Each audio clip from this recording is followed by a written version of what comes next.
My girlfriend screamed, "I can't believe you actually left." After she told me to get out during a fight, I said, "You told me to leave." I listened. Then I stopped answering her calls. Her shock that I'd actually taken her seriously was my final answer. Original post I, 29 male, am writing this from a Holiday Inn Express that smells aggressively of lavender and old carpet. It's 2 a.m. on a Tuesday, and I'm pretty sure my relationship of 4 years just evaporated because I finally decided to follow instructions. Let's set the stage. I've been living with Kayla, 27 female, for 2 years. I pay the rent, she pays the utilities and groceries. It seemed fair on paper, considering I make significantly more as a logistics coordinator, while she's a freelance social media consultant, which mostly means she scrolls TikTok and occasionally posts for a local boutique. Our dynamic has always been volatile. Kayla loves the drama. She subscribes to that toxic idea that if you aren't fighting, you don't have passion. I, on the other hand, just want to come home, eat a decent meal, and maybe play an hour of Helldivers before passing out. The fight started over something stupid. It always does. This time, I didn't look excited enough about her best friend's gender reveal party next weekend. Apparently, my grunt of acknowledgement was a personal attack on her character. It escalated. We went from "you don't care about my friends" to "you don't care about me" to "you're wasting my prime years" in under 10 minutes. It's a script we've rehearsed a dozen times. Usually I apologize, I buy her flowers, we make up, rinse, repeat. But tonight was different. I had a headache the size of Texas, and I just wasn't engaging. I sat on the couch, staring at the TV, which infuriated her. She stood in front of the screen, arms crossed, doing that thing where she taps her foot, waiting for me to explode. "Are you even listening to me?" she shrieked. "I'm listening, Kayla. I just don't agree that my lack of enthusiasm for pink or blue smoke makes me a sociopath." That was the trigger. She pointed at the door. The classic move. If you're going to be such a miserable drain on my energy, then get out. Just get out, Jason. I don't want you here. In the past, I would have said, "Babe, let's calm down," or "This is my apartment too." Tonight, something snapped. It wasn't anger. It was just exhaustion, pure unadulterated fatigue. "Okay," I said. I stood up, I walked to the bedroom. I grabbed my duffel bag. She followed me, still yelling. "Oh, now you're running away? Typical, you can't handle a real conversation." I packed 3 days of clothes, my toiletries, my laptop, my passport, habit.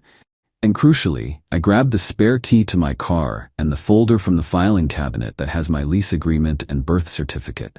I walked back to the living room. She was standing there, hands on hips, smirk on her face. She thought this was part of the dance. She thought I was bluffing. "You're pathetic," she sneered. "Where are you gonna go? You have no friends who will put up with you." "You told me to leave," I said, putting on my shoes. "So I'm leaving." I opened the door. Her face changed. The smirk dropped. It wasn't regret yet, it was confusion. Like a dog watching a magic trick. "Wait," she said. "If you walk out that door, don't think you're coming back tonight." "I don't plan to." I closed the door. I heard it through the wood. "I can't believe you actually left. Jason, get back here." I took the elevator down, got in my car, drove 3 exits down the highway to this hotel. I turned my phone on Do Not Disturb for everyone except my parents and my boss. Since I checked in 3 hours ago, I have 14 missed calls from her. 3 from her mom, and a text preview that says, "Stop being a baby and come home." I ordered Thai food. Here's the kicker though. I have a Ring doorbell camera. I installed it because packages kept getting swiped. I checked the feed about 20 minutes after I arrived at the hotel. At 9:45 p.m., maybe 30 minutes after I left, a car pulled up. A guy got out. It was Justin. Justin is the guy she told me not to worry about. The guy from her gym who is just super friendly and needs advice on his career. She opened the door for him. She was wearing my oversized hoodie. She was smiling. She handed him a beer before the door even closed. She kicked me out because she wanted the apartment empty. The fight was manufactured. The passion was a smokescreen. I'm not sad. I'm not even really angry yet. I'm just done. I have the lease in my hand. It's in my name. She's listed as an occupant, not a lessee. I called the landlord's emergency line and left a voicemail saying I wouldn't be in the unit for a few days, but to call me if there were any noise complaints. Now I'm going to sleep.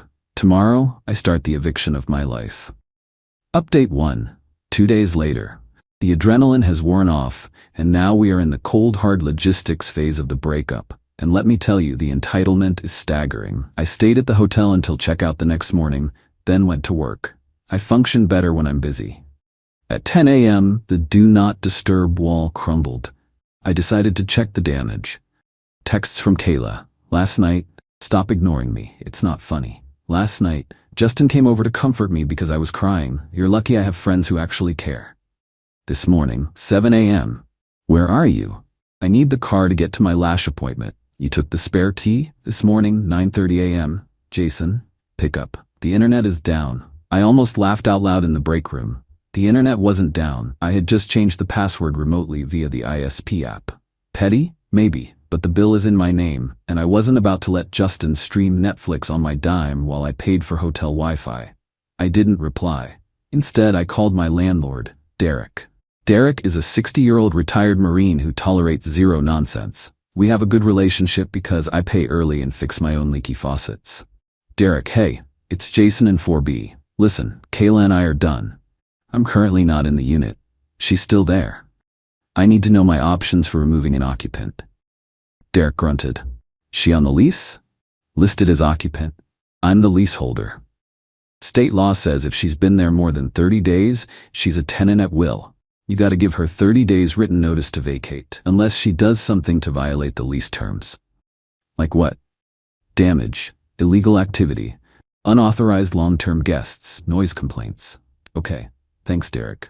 I went back to work. At lunch, I finally texted her back. I'm not coming back, we're over. I saw Justin come over 20 minutes after I left. Don't bother lying. You have 30 days to move out. I'll be sending formal notice via email and certified mail. Her response was immediate. Kayla, LMAO, you're joking, right? You can't kick me out. This is my home. And Justin is just a friend. You're being paranoid and abusive. Come home, apologize, and maybe I'll forgive you for abandoning me. She really thought she still held the cards. She thought this was just another episode she could manage. That evening, I went to stay with my buddy Mike. Mike is an attorney, not in family law. He does corporate contract stuff, but he knows enough to be dangerous.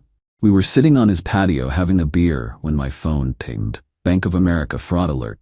Attempted charge, $450 Bliss Spa and Salon. Authorization, decline? I hit decline so hard I almost cracked my screen. She tried to use the emergency credit card I kept in the kitchen drawer. The one I told her was strictly for house emergencies, like a burst pipe or a broken furnace. Apparently, a balayage is an emergency. 5 minutes later, my phone rang. It was Kayla. I let it go to voicemail. Then a text, why is the card not working? I'm at the counter and it's embarrassing. Fix it. I replied, that card is for emergencies. Hair dye isn't an emergency. Use your own money. I don't have $450 right now. My freelance check hasn't cleared. You always pay for this. This is financial abuse. We aren't together. I don't pay for your life anymore. Ask Justin. That set off a bomb. She started blowing up my phone with threats. She was going to tell everyone I was controlling. She was going to tell my boss I was harassing her. She was going to destroy my gaming setup. Mike looked at the texts. Dude, if she threatens property damage, you need to get in there with a police escort to retrieve your valuables. Now. So yesterday morning, that's what I did. I called the non-emergency line, explained I was the leaseholder, leaving a domestic situation, and needed a civil standby to retrieve expensive equipment because of documented threats. They met me at the apartment at 11 a.m. I unlocked the door. The smell hit me first. Stale beer and weed. The lease has a strict no-smoking policy. Kayla was on the couch, wrapped in a blanket. Justin was in the kitchen, wearing my robe, making coffee with my espresso machine. When the two uniformed officers walked in behind me, Kayla jumped up like she'd been tasered. What is this, Jason? You called the cops? Just here to get my stuff, ma'am, the officer said calmly. Keep it civil. Justin looked terrified. He tried to shuffle past us to the bedroom. Hey, I said to him. Take off the robe. What? He squeaked. The robe. It's mine. Take it off. He looked at the cop. The cop shrugged. It's his property, son. Justin literally took off the robe right there in the kitchen, standing in his boxers, and handed it to me. It was humiliating for him, and I admit, I enjoyed it. I went to the office. My gaming PC, monitors, and the PS5 were still there. I packed them up. I took my clothes. I took the expensive whiskey collection. I took the Dyson vacuum. I paid for it. Kayla followed me around, screaming the whole time. "You can't take the vacuum. How am I supposed to clean?" "Not my problem." "You're taking the TV from the bedroom? That's cruel." "I bought it in 2019. Before I met you, check the receipt." I left them with the couch. Her parents bought it, the bed, and the kitchen stuff. As I was leaving, I handed her a large envelope. "What's this?" she snapped. 30-day notice to vacate. Derek has a copy. Timer starts today. She threw the envelope at my head. It missed. "I'm not leaving," she shrieked. "I have rights. I'll squat. You'll have to drag me out." "We'll see," I said. I walked out. But here's the twist I didn't expect. As I was loading my car, Derek, the landlord, walked up. He had a grim look on his face. "Jason," he said, "I got complaints last night. Loud music, weed smell in the hallway. Mrs. E. Higgins in 4A said there were people coming in and out all night. I wasn't there, Derek. I was at a hotel." I showed him the receipt on my phone. "I believe you," he said. "But she is your guest, your responsibility. She's refusing to leave." Derek cracked his knuckles. "Lease says no smoking. Lease says no guests for more than 3 days without approval. Lease says no noise violations." He looked up at my balcony. "If I smell smoke one more time, I'm not evicting her. I'm evicting you for lease violation. And since she's an occupant, she goes down with the ship. Only difference is, an eviction on your record ruins your credit. An eviction on hers, well, she doesn't have credit anyway, does she?" It was a threat, but it gave me an idea. "Derek, if I surrender the apartment, if I break the lease and pay the penalty, does that force her out immediately?" He chewed his lip. "Technically. If the lease ends, her right to occupy ends. If she stays, she's trespassing. But you'd be on the hook for the break fee. 2 months' rent. 2 months' rent is $3,600, a lot of money. But the look on Justin's face when I took my robe back? Priceless." I told Derek, "Give me 24 hours to think about it." I went back to Mike's place. Kayla posted a photo on Instagram an hour ago. It's a selfie of her and Justin holding glasses of wine. Caption: "Real love sticks around when things get tough. Thankful for my rock.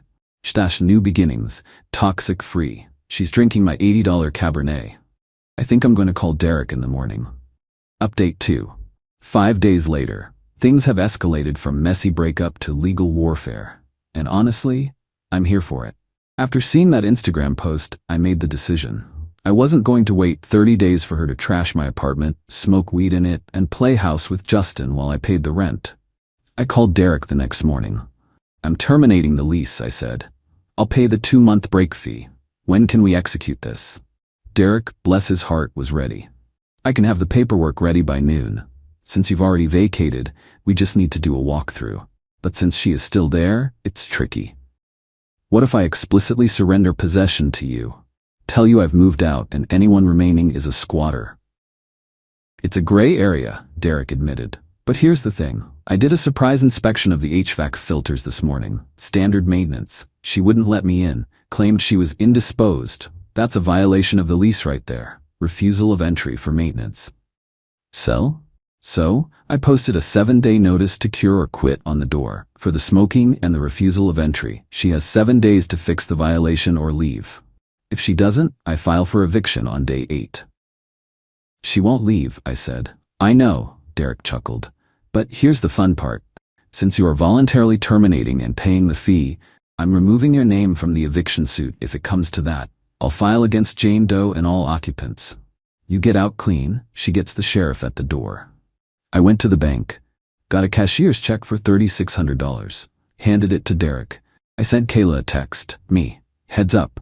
I terminated the lease. I paid the penalty. The apartment goes back to the landlord in 7 days. You need to be out." She called me immediately. I answered this time, putting it on speaker for Mike to hear. "You can't do that," she screamed. She sounded hysterical. "You can't just end the lease. Where am I supposed to go?" "You have a rock, don't you?" I said. "Go stay with Justin. Justin lives in a studio with 3 roommates. He can't take me." "Not my problem, Kayla. You told me to get out. I got out, and I took my lease with me." "I'm not leaving," she yelled. "I have tenants' rights. My mom spoke to a lawyer. Your mom's divorce lawyer from 1998 doesn't count. Good luck, Kayla. I hung up. Then the harassment started. Her mom, Linda, called me. Linda is a piece of work. She's the one who taught Kayla that men are utility objects.